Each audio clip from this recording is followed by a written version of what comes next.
And hello again, everybody. Back with legendary strength coach Dan John to answer all of your pressing fitness questions. Dan, it's great to see you. How are you? How has your training been this week? Well, good. I went out to Emporia State, Kansas, for a football game on Saturday. Basically, took me 2 days to get there and 2 days to get home, but got a chance to see my nieces and nephews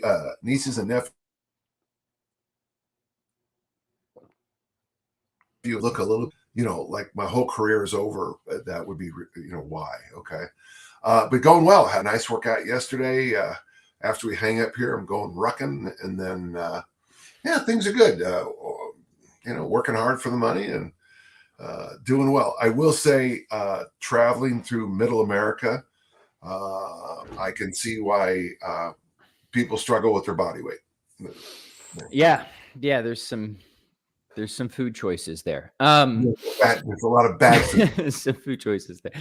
Rucking, real quick, Dan. Do you just use just any old backpack? Do you have any particular gear for that? I think that might be something people through are the interested years. in. Yeah. When I first started, I just would. In fact, I used to go around the schools at the end of the year, and I would take the backpacks that the kids, just left. And, a school backpack with a kettlebell is a good system. But now I use those vests. The one vest I use, I actually got over a lot lighter than I used to. I got some information from a military organization that said that most people overruck, and you don't really get the. When I go on the military bases and I see these, I see these young ladies with 85-pound rucks, and they're just. You can just watch in real time their ankles, knees, hips, and spine go out. I just think people overruck. So I go a lot lighter, and generally I also put weights in my hands, heavy hands too. So awesome. So somewhere between, I have a 65-pound one, but I would say it's very rare for me to go over the 10 or 20-pounder ones. Yeah. Yeah, good. I like the vests better too. You can do it with a backpack. Sometimes the kettlebell then just kind of like sits on your tailbone. It's pretty cool. And it gets that little as you walk there. Vests are great. Actually, kids are great. Go to Disneyland, carry the kids for 2 days. Piggyback, you'll sleep well every night. Yeah. Same with the loaded. I guess the wagon drags. That's what we do around here. A lot of the wagon drags, right? All right, good. All right, well, let's turn to questions again right away. So drop whatever you have in the comments. Good to see everybody. Good morning to everybody. Edward's got an equipment question. He says, has anyone used Jim Reaper's lifting belt? So my answer is no. I don't know if you have, Dan, or if you just have maybe general ideas on lifting belts. I'm sure people would like to hear your take. I don't know the brand. I just bought one on Amazon. So if you go to my buy history, you can see the one I got. Actually, it came with the leather popped off, and they sent me a new one within days. So that was very nice.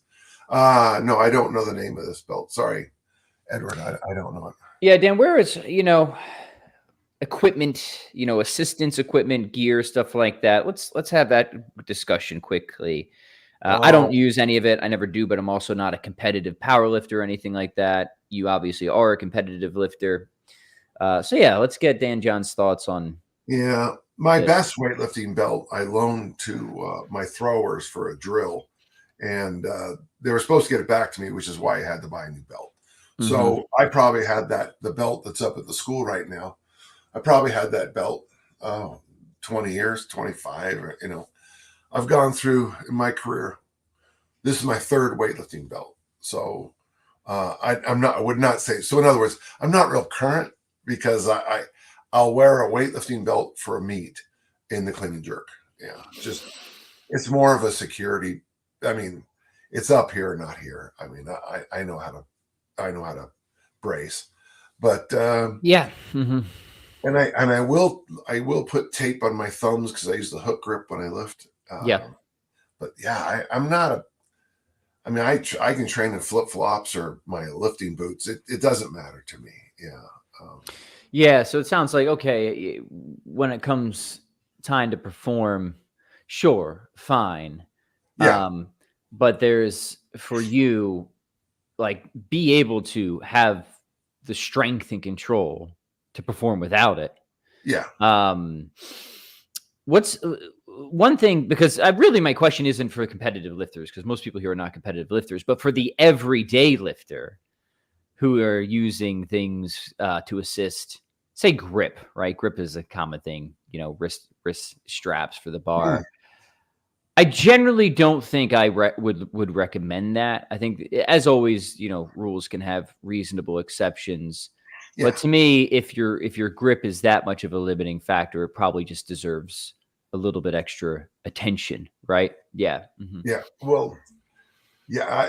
That's what I always think when this question comes up is that, yeah, you're going to add more weight to your deadlift, but maybe there's a reason your grip is giving out. You're tired, you're wired, you've got sick kids. Your grip is gone for a good reason. So. Yeah. Or you just you just need to train a little bit. You just got weak hands, right? Get those hands strong. Yeah. Well, it's like if you bend too much, when people put on those massive, like the double belts, because they do this when they squat. My thought always, fix that issue. Don't rely on, because the leather is going to compensate for a lot of things. But the issue is still going to be it's still going to be underneath the leather. Right. The problem. Yeah. Good. Okay. Good to have that on the record there. So there we go, gentle listeners. All right. Steven says, I have dedicated myself to 6 months of alternating blocks of kettlebell clean and press and kettlebell snatch. Do either of you have advice for off-day work, warm-ups, or cool-downs? I'm thinking hanging would be a good addition. Yeah, and the squat movement, maybe, I don't know, the squat movement, and maybe a Turkish get-up, or a windmill family. I love the idea of doing all the overhead, but make sure you're still working the squat. Okay, there you go. Get those, just do some goblet squats. Why not? Right? Yeah, or just throw them in the warm-up and take days off, man. Days off are a good thing. Yeah. Yeah. Oh man, it's amazing, how true that is.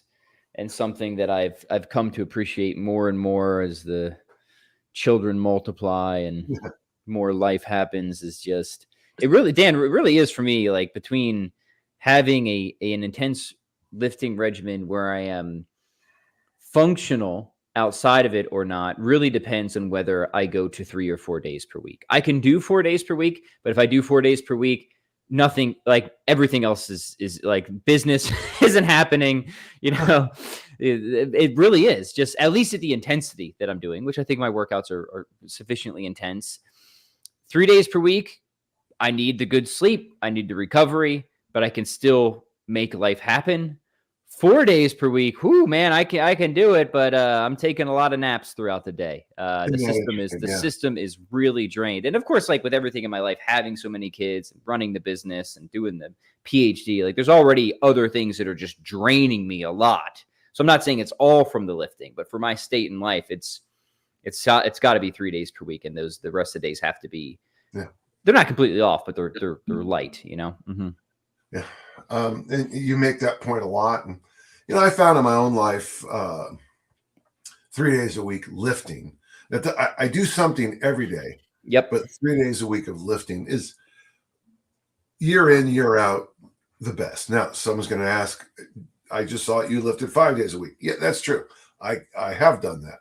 But year in, year out, decade in, decade out, 3 days a week of lifting is the sweet spot for me. Yep. If there's a contest or if there's something else, if things happen, obviously you can shift. But like you say, if the stress of life is just pounding me down, adding that extra day of lifting doesn't make my lift skyrocket. It just burns me up more. Yeah, and I also like it as a sort of assessment to see where your problem is and where your problem isn't. We talked about this a little bit, I think, last week, is that, like, prove that you can get progress with 3 days of training per week first. Because if you can't, then something's wrong with your training, or your problem isn't in the weight room. And then fix, your problem is eating, your problem is sleep, right? If you can't make progress with 3 days of training per week, something is wrong. such that it will not be fixed by just having 4 or 5, 6 or 7 days per week, right? Yeah. Now, so then I say, okay, if you are making good progress with days per week and you can handle it, then maybe you could think about increasing the frequency or something like that. But at least prove that you can do it with 3 days per week first. Yeah. Like, to me, that's just a good way to just make sure that things are clicking or grooving or working, stuff like that. And, right? and a point I always wish I could just have hammered on my podcast. Both of us are drug free. Most of our listeners are drug free. Lifelong. And the problem is that most of our listeners also listen to people who are on a lot of drugs. I'm always amazed when somebody comes out. Well, not amazed, but where someone is giving you guys great advice and you fall in love, and then you later find out that they're the new testosterone replacement therapy or whatever it is. But they're on stuff, and it really. I tell you. You know what is? Yeah, sorry. Finish your thought. This one. Yeah. You know where I'm heading on this. Just when you do face that, an early death, I don't want to hear about it. The thing that has amazed me about this is not just the number of people that are on that and many other things, but how long it has been going on in the social media world. I mean, there have been, I won't name the names, people in these circles, they'll know these stories, like people who have recently, come forward with a public confession and say, for the past 10, 15 years on my YouTube channel, I was doing TRT, right? You thought it was the chicken broth and and it's like, but my eyes were opened, right? And so, well, hold on, right? It's because you were just a professional bullshit shoveler for like 15 years, right? And like, great, like a confession is good. Like, I'm a forgive and forget guy. Maybe not forget, right? But like, sorry, man. Like, you have blown all your credibility. Right? That is for sure, right? And just there have been so many, and a lot of these people were not. I would say they were not like. Obviously, so I mean, like Liver King, throw him under the bus any day. That guy was obviously anybody for a second that thought that dude wasn't used to the gills is a damn fool, right? I'm sorry, like the fact that anybody was ever entertaining for a second that dude was all natural is just it beyond belief to me. But whatever, I mean, it happens. But there are a number of people who's like you could kind of be like, okay, it's a little bit hard to tell, like some people are borderline, but then it comes out that they were, and their whole, million subscriber YouTube channel was built on. You thought it was the chicken broth, but it was not the chicken broth, right? Yep. The other thing another thing that cracks me up is when they'll have a photo shoot. They'll do a photo shoot 10 years ago, and every third or fourth photo on their Instagram is that photo shoot, And then I stopped following this one, but she would show the same cluster of pictures and then show her business expanding with all the work she's doing. It's like, whoa, wait a second. I don't know. We're the six-pack abs. Yeah. The equivalent here, and this is, I was talking with somebody about this yesterday as I was complaining again about the artificiality of social media in the music scene. Because what you'll see in the music scene is like, you'll see impressive stuff, but what it will be like a 10-second clip of a guitar player doing something crazy. But what you don't see is that was the fact that was the 279th take in mom's basement that they got one time and only one time, and they could never repeat in a live scenario, right? And then they share it again and again. And like, look, okay, granted, there is an admirable discipline to have to do something 279 times in your mom's basement, and like there's still skill involved. But there's the parallel. But like for me, like I want to see what you could do on stage, right? I want to see what you can do when I throw you a guitar at any moment. And I don't care if it has warts or is imperfect. I think some of the best music has that. It is imperfect because it's human, right? And the same thing with there's a parallel there with your fitness point. It's like, okay, somebody, was very disciplined for a very short period of time, got to one particular point for one photo shoot, right? Which is just the faintest little snapshot, right? And then reuses that photo shoot, which is massively misrepresentative of how they actually look and perform, the vast majority of the time. And that would be okay if there was the transparency, but there isn't the transparency, right? If somebody says, oh, look, I just did it. I don't look like this 99.99% of the time. I did this thing, I got the shoot, and I'm proud of doing that. But it's often always presented like, oh yeah, this was me yesterday, right? This is how I look right now. And there's a sort of, I don't know if it's an intentional, but there's a sort of deception there. There's definitely a misrepresentation going on. And it's not just in fitness. You see it. It's just a world of artificiality and lack of transparency in social media. Sorry, I'm the old man. Dan, you see what you've done to me? So I don't even know where I'm going with it. You got me started. I had to get it out. So we can go to something else. For me.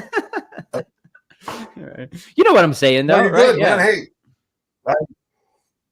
Well, and also too, I mean, we could talk about the use of anonymous with comments and stuff, and I'm such a big fan of using your name because, so I can, and your home address. So if you say something, I can pull up and punch you in the face. Yeah. And your social security number, right? Yeah. Oh, absolutely. And your bank routing numbers and all that. It's all in the name of transparency. All right, let's get on to more stuff. Guys, just be discerning. You don't need to be cynical, but a healthy skepticism goes a long way when it comes to online content. That's what we're saying. All right. I think that's all we're trying to get at. It's save yourself from some misery and whatnot. All right. Pet M says, hey, what do you guys think of the light dumbbell system from Eugene Sandow? Man, I don't know. I don't remember this. And I did look at Eugene's stuff recently because we discussed him, and I pulled up one of his old manuals on whatever, the archives, because you can find them. And I was impressed at the number of like before and after photos he had in there. Like back then, I was like, they were able to get these photos back then, but I don't remember this in there. Dan, do you recall his light dumbbell system? You know what? I think I'm having a little bit of connection problems. So yeah, I know his work a little bit. Let me just fix one little quick thing. I'm going to change you.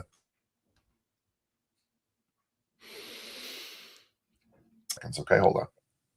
Take your time, Dan. We'll let the internet's work itself out.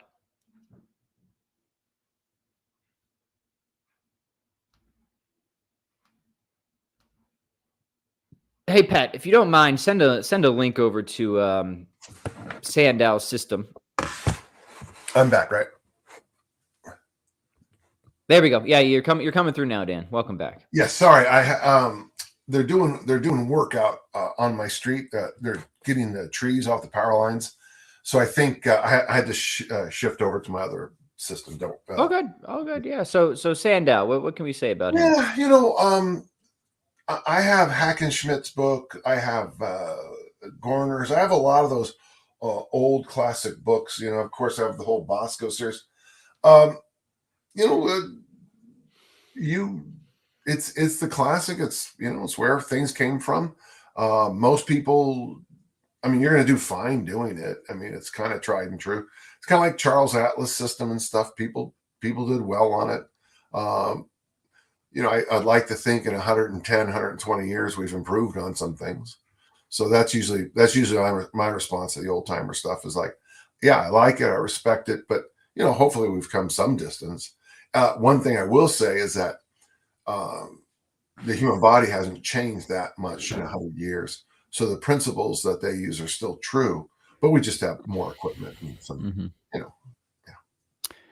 I see. Okay, so people were saying it's sort of a gimmicky thing. I did notice that about Sandow's, some of the stuff you can find as archives. They did seem very infomercial-ish at times, right? Yeah. So hey, these gimmicky fitness things, they're not a new invention, right? Well, can I add one other thing too? Is they're weirdly moral. When you read some of those books that are 110 years ago. Now, obviously, they're it's like when you learn more about Walt Whitman, some of the stuff comes up. Oh, you go, oh, okay. But some of it is very, this will help tame your sexual desires. A cold shower, an invigorating, rub with, and there's always these weird little moral moments, that always makes it so fun. Yeah. No, the languaging of it is always very, very, very funny. It's like, It's hard to think that this wasn't a parody, but this was how things were sold back in the day. Yeah. So and clearly it was like, And you know, and some of the books, like if you read Hoffman books, they're almost unreadable because he'll go off in these, like we do. We go off in these tangents for like an hour about some canoe race he was in, you know, but I think Hack's book is the best. I think because it leads us right into the modern era of performance lifting. But yeah, they're great, wonderful, absolutely. yeah. So by the way, the one I was referencing, you can find it right online. Is Strength and How to Obtain It by Eugene Sandow, and it's an interesting read as an historical study, especially when he talks about, you know, physical culture and just like how to exercise. And I would say there's a lot of good just like perennial wisdom there, but also a suffusion of gimmicks at various points. He's big on the cold bath, you know, taking the cold bath after exercise. And yeah. Does he? Is that the book, Gentle Listener too? Is that the one where he emphasizes making sure the window is open when you train? I don't remember that one. Well, I was asking if the Gentle Listener, remember that, but I just remember the big, and it might not be Sandow, but I think it is, about making sure the window is open when you do the exercises. Because remember, a lot of them trained in their bedrooms. That was a very common thing. In fact, there was that whole system. It's in the Netflix series The Crown, and I don't remember who it is, but I think it's like, I don't know, it's not whoever, Edward King, Prince Charles's dad, I guess, did this little exercise thing every morning. There was a certain number of reps and sets, and and it was just those systems stuck around. I'm sure we got listeners who know somebody who did one of those classic Royal Canadian Air workouts and stuff. Yeah. Okay. So in his Strength and How to Obtain It, he does try to sell you this thing called the Developer, and it's a bunch of detachable rubber bands and stuff. Oh yeah, so, rubber bands and spring load. They'll always be around. I'll get on my podcast, or somebody pushes resistance bands almost every day. And I wonder if I can. Yeah, I wonder if I can still send a letter in and get this through the mail or not. It's worth a shot. I always wonder that. I actually always wonder about that too. Yeah, I'll look with some of my old magazines. And then I realize, well, you know, this person, you know. Yeah, so I would recommend here. I'm gonna just go to. It's a Project Gutenberg. You just Google it, you'll find it. It's very funny. You can go and see these photos of his pupils and stuff in here. If nothing else, it's good for a chuckle. Go back and read some of this old stuff, guys. You'll enjoy it. All right, let's move on here. Let me scroll back up. Good questions here today. Samuel says, Pat and Dan, when are you guys releasing a recipe book? No, not minimalist. Used to have a paleo food for dummies, if I'm not mistaken. All right, let me clear the first one up. I'm sorry, the second one. So I guess yes, kind of. So my first couple of books with Wiley, which Dan graciously reviewed, he called the first one a terrific book with a terrible title, and I agree with that. I was contracted by Wiley to write this book. I didn't want to call it paleo anything. One is because I don't think paleo is the solution, the end-all be-all solution to everything. I just wanted to write a book on minimalist approaches to training and exercise. But this was at the height of the paleo craze, so they're like, "Nah, we're just gonna ride that wave." And I was right, because that craze faded, and it would have had. So I will claim the victory there. But I had a co-author for that book, Dr. Kellyanne. She went on to go receive a bit of fame, I guess. She's the bone broth lady. You go into all the different stores and you see her bone broth and stuff. She's on Dr. Oz a million times and stuff like that. So she did do a bunch of recipes in those books. I had nothing to do with it. So I'm not a recipe guy. I had nothing to do with the recipes. I did all the fitness, all the programming, all the exercise, and she did the recipes. So, and I guess they're pretty good. I honestly never tried them. They looked good. So those do exist if people want them, but they just had nothing to do with me. Dan, when is your recipe book coming out? I guess that's the real question. You know, in that free book I have on my site, From Dad to Grad, which I wrote to Kelly. So Kelly has 2 master's degrees. I wrote it to her when she graduated from the 8th grade. So you can do the math on that. I got some family recipes in there. Yeah, you know, if you want to, I mean, That's one of my knocks on diet books. I have a bunch of, this diet and that diet. You can't help yourself in this field. Is that a lot of the books they'll just fill 60% of the book with recipes. Tom Brady's TB12 book, which I liked. He probably has the best balance of recipe to information. But but it's like kind of like recommending weightlifting. It's like no matter what I say, there's gonna be pushback. Yeah. Yeah. Last night, saffron. Yeah. That's 2 pounds of saffron. My truffle and saffron surprise. Dan John's truffle and saffron surprise. Yeah, you need orca breast meat with saffron and truffles. It's very good. Yeah. But so people do want Christine, who loves to cook. She's a wonderful cook. She does recipes for our Strong On members. So we do have that. Again, I have nothing to do with it because I have nothing to contribute. I am, you know what? Here's one thing that I have found that ChatGPT or the robot is used for: recipes. That thing for somebody like me who is not a talented person in the kitchen.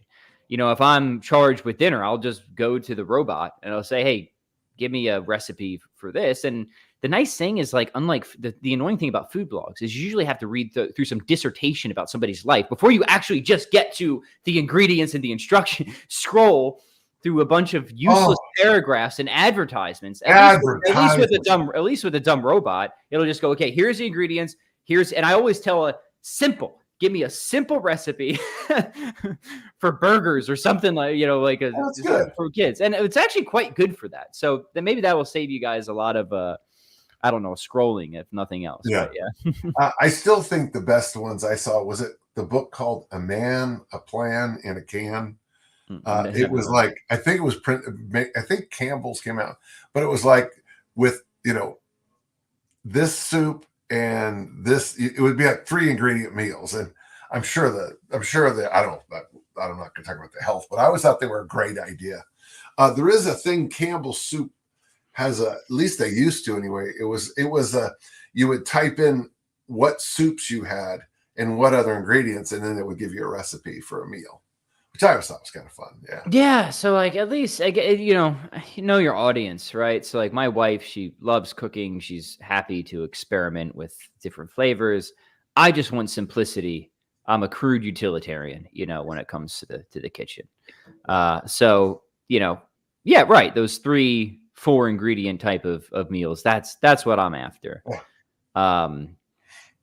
Yeah, for sure. Okay, let's keep going. All right, Samuel has another question. He says, "Hey, my left arm is unable to press recently. I feel the lat doing all the work despite my stance not having changed.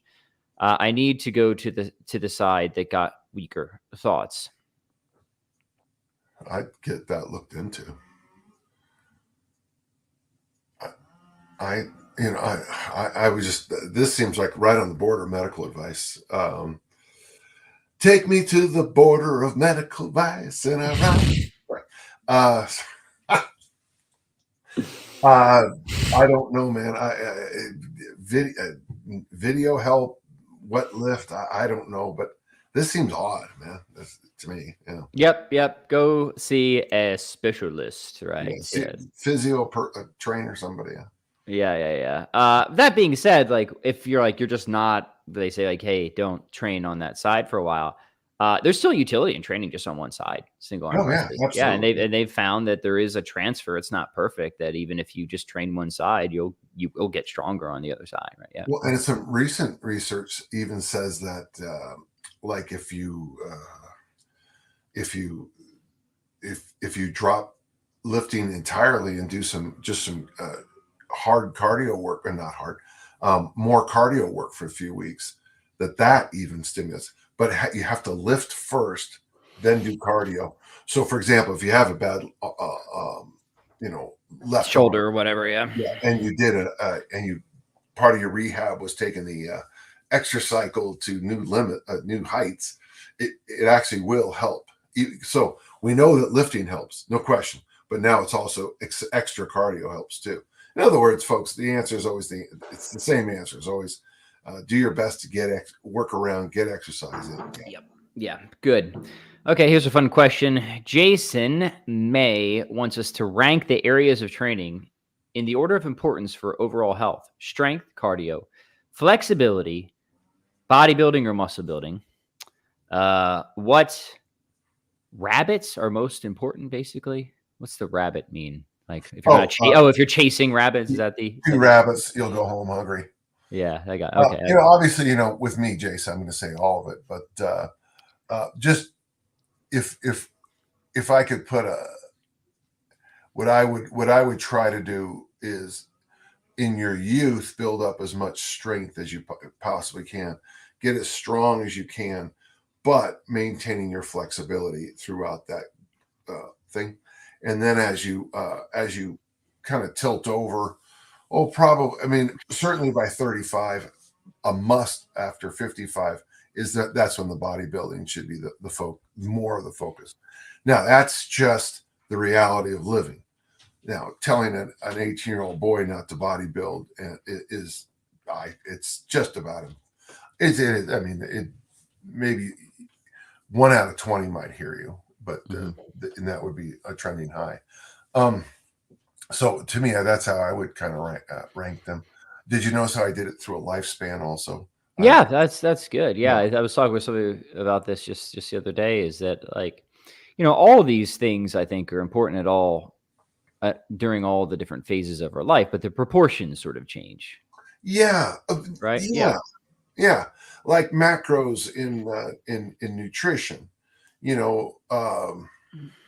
You can go zero carb for a while. We all know that, but it's really probably a really good idea to have a time in life you go high carb, and I think you can do it seasonally. But yeah, so macros. I'm going to eat more fruits in the summer than I am in the winter here in Utah because the availability. So your proportions are always changing, I think, in a healthy dynamic. If you want a system to be healthy, certain things have to constantly change. Good. Like it comes right back to gardening. If you can think of gardening, Jason, as a metaphor, there's going to be a time to plant and a time to harvest. There needs to be a time to do your flexibility work more seriously, and a time to do your cardio more seriously. All at once is always the hardest part. Yeah, good. Justin says, I guess to be careful because ChatGPT will occasionally try to kill you. Well, he hasn't given me like the Socrates hemlock special recipe yet, so but I will keep an eye out for that. When I was young, try this, Pat. Quick. The comedian Steve Martin had a comedy special, which I thought hilarious. But famously, they did Socrates' last day of the trial. And someone walks in and says, "Socrates, here's your hemlock. Thank you. Delicious." And he pounds it down. "So how are they going to kill me? Going to chop my head off? Are they gonna hang me? What are they going to do?" And then he just goes in this rant that not one time could someone said, "Hey, Socrates, hemlock is poison." I love Steve Martin's old comedy. It was very different, very creative, just obscenely goofy, but it just was good. Hey, has he done anything recently? Oh yeah, Murderers in the Building on I think it's Hulu. Oh, I haven't. Was totally unaware. Is it good? Martin Short, Selena Gomez, and himself. I can't. They're murder mysteries. I can't tell you a single thing about the murder themselves, but the show is wonderful. Okay, all right. Well, that's all we need to know then, right? Yeah. Steve Martin has a book. I think it's called Standing Up or Still Standing. I have it. It's a good book. This is the one where he emphasizes be so good that people can't ignore you. Yeah, I honestly think it's a good book for a success course. It is. Yeah, and it is funny. It's not like too self-aggrandizing like a lot of those books are. Like it's actually like, okay, now there's good practical advice in here. Yeah, I like that one. Yeah, good. All right, let's take a few more here. Sorry, I got to scroll back up. I always lose my place. All right. Noah, our friend Noah says, for an upper lower body weekly split using a heavy light scheme, is 80% of the heavy day load too light for the light day? Dan? Heavy light scans. It might be too heavy for the light day, if I'm understanding what you're saying, Noah. I'm not a huge fan of these bodybuilding splits because one of my foundational beliefs is the body is one piece. But if you're going to look into this kind of thing, I would get some of the books of Clarence Bass online. The letter C, Bass, BASS.com. He would be a better resource for split training. I think he's the best resource for split training. I had some real success following him and when his work. Oh gosh, I can see the journal. Okay, so it had to have been late 80s, early 90s, where I tried his split, and I got to tell you, I felt good. The only thing is, on the whole body day that he recommends, it's at first you think it's really light, but when you do it, it's 80%. 80% is still pretty. I think that's too heavy. Yeah. I mean, that's that's a lot of weight still. But of course, what does 80% mean to you, Noah, versus a person who's on the powerlifting platform? If 80% to you means medium day, then I would say it's okay. But if 80% is based on the lift you made at the World Championships, it's gonna be a little bit too heavy. Let's squeeze a few more in here. Justin says that Martin still does his banjo show. Yeah, a very proficient and competent banjo player. He doesn't do true stand-up anymore. The show he has with Martin Short, they do a lot of that, but they do that, the two of them do. Reminds me of the two from the Carol Burnett show, Tim Conway and the tall guy who was hilarious. How they just kind of riff on each other the whole time. But he's right. He played here in Salt Lake, I want to say last season. And again, no matter when he hosts that, it's a show, and probably half the audience still expects him to start breaking out, an arrow through the head and all that. Yeah. Yeah. Good. All right. So before we say goodbye, Dan, what are you working on this week? What's coming up? Well, my inner circle starts in about, what is it? About a week from now, actually. And you run that once a year or twice a year, or twice now? Yeah. Harvey Korman. Thanks so much, Mark. Harvey Korman and Tim Conway. So I have a lot of one-on-one calls, and then I've got, just business stuff. My throwers are throwing well. I won't be going anywhere this weekend, which will be nice. I've been kind of doing these weekend trips lately, and I got to tell you, it'll be nice to be home. I moved up into the winter quarters yesterday. Yeah. Spent a couple hours, redoing the home. So life is good. My training's good. I'm still working on that one kettlebell book for this talk I'm doing in January. And basically it would be done, except that I took 5 days to drive to Emporia and back. And, I've got these calls and winter is coming, and I'm doing the winter prep. So, yeah. Great. Well, everybody, if you're not already, and I'm sure you are, linked up with all the good stuff Dan John is doing, his newsletter, his YouTube channel, Dan John University. Check it all out. Thank you for the great questions. Thank you for the wisdom and answers, Dan. We'll see you all next week.